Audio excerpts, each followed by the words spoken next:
Hello guys, selamat datang ke channel Izami Gadget.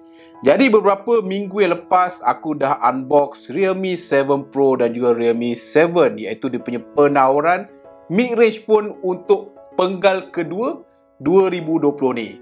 Jadi macam biasa, bila ada 7 dan 7 Pro mesti ada 7i kan? Jadi dalam video kali ni aku nak bawa ke korang Realme 7i. Jadi jomlah sama-sama kita tengok apakah yang ada dalam kotak ni. Tak pun lengah masa lagi, let's check it out.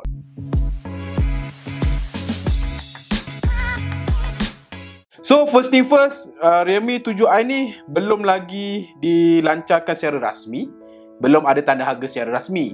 Jadi ini adalah video unboxing dan hands-on-nya saja. Jadi tak nak cerita banyak, jom kita tengok apa ada kat kotak ni dan apa ada dalam kotak ni. Jom. So ini adalah kotak dia, 7i warna kuning Realme. KR, dekat belakang ada spesifikasi secara ringkas. Kita cuba fokuskan. 64 megapiksel AI quad camera, 90Hz ultra smooth display, 5000 mAh bateri dengan pengecasan pantas 18 watt dan juga Snapdragon 662 processor. Dan yang ada pada aku ni adalah variannya 8GB dengan 128GB storage berwarna Aurora Green. Aurora gitu. So, tak nak cerita banyak, jom kita unbox. Aku pun tak buka lagi ni. Bismillahirrahmanirrahim. Macam biasa, welcome to Realme family. Kita buka, kita tengok apa ada kat dalam ni. First thing first, menu yang kita takkan baca. Clear smoke casing, macam ni. Alright, full covered. Nice. Dekat sini macam biasa, adanya SIM je tertus. So, dekat bawah terdapatnya yang pertama adalah wayar pengecasan Type A kepada Type C. Charger, yang ni aku rasa import set kot, kepala China ni. Yang ini adalah 18 watt. Okay, dalam warna kuning, itu sahaja.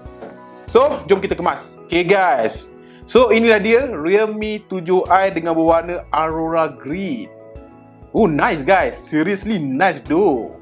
Aku expect dia punya finishing macam mid, macam 7 Pro dan 7, tapi dia kali ni membuatkan design glossy yang kilau-kilau ni dengan ada macam belahan ni, memang nice. So jom aku nak set up dulu, nanti lepas burak kita kembali. Jom. So macam korang nampak, ini adalah paparan harapan untuk Realme 7i ini, di mana dia menggunakan paparan bersaiz 6.5 inci HD Plus sahaja dengan IPS LCD. Tetapi untuk kali ni dia sudah upgrade sikit dia punya kadar segar semula daripada 60Hz kepada 90Hz. Jadi dekat situ korang boleh nampak ada sedikit upgrade dan ada benda yang masih lagi tetap di situ. Di mana kalau korang boleh nampak dari segi design, dia sudah berubah daripada takuk kepada punch hole display, tetapi masih mengekalkan dagu yang agak tebal di bahagian bawah.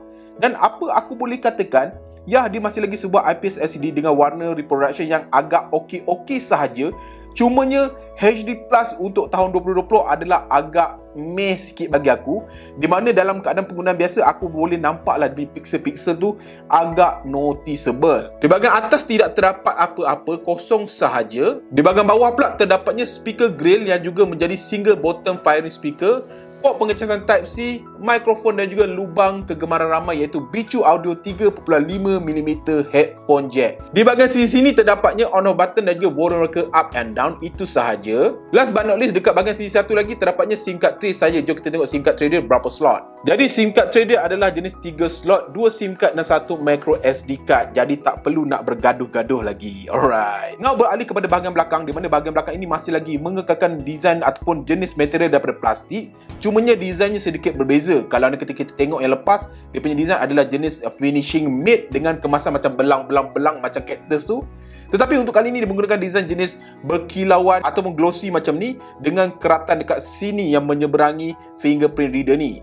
Apa aku boleh katakan dari segi design? Ya, I'm a big fan of this time punya design. Nampak lebih premium berbanding 6i yang lepas. Dekat bahagian bawah terdapatnya logo Realme. Dekat tengah-tengah terdapatnya fingerprint reader, di mana apa aku boleh katakan dari segi fingerprint reader agak pantas. Face unlock dia juga agak pantas.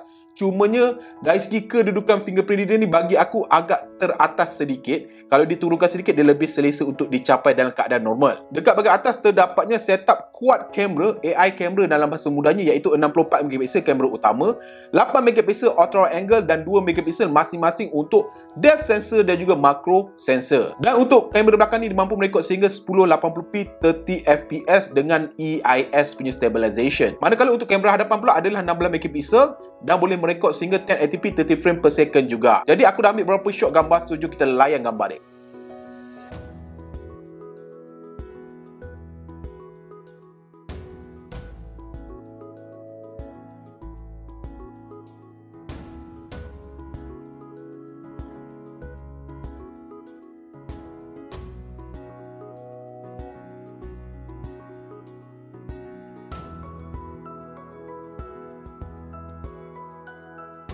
overall apa aku boleh kata kamera dia okey-okey je lah. Tidak terlampau ekstrim, tidaklah terlampau teruk. Dari segi spesifikasi pula, secara ringkasnya, Realme 7i ni sedikit berubah daripada Realme 6i yang lepas.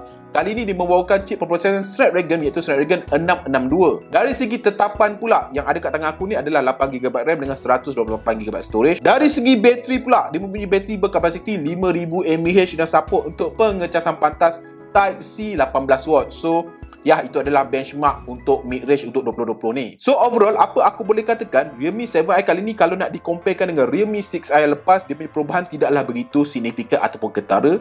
Di mana apa aku boleh katakan yang aku boleh nampak dia punya perbezaan utama adalah yang pertama kadar segar semula 60Hz kepada 90Hz.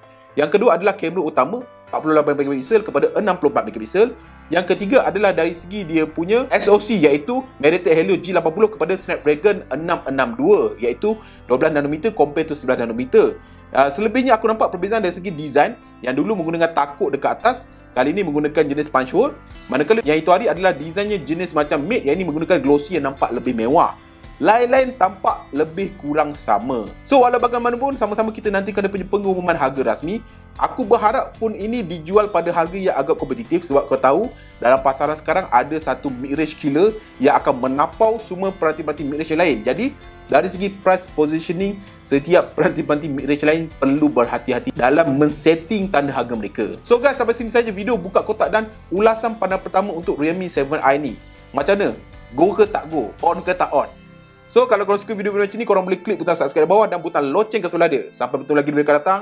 Macam biasa guys, Assalamualaikum. Ciao.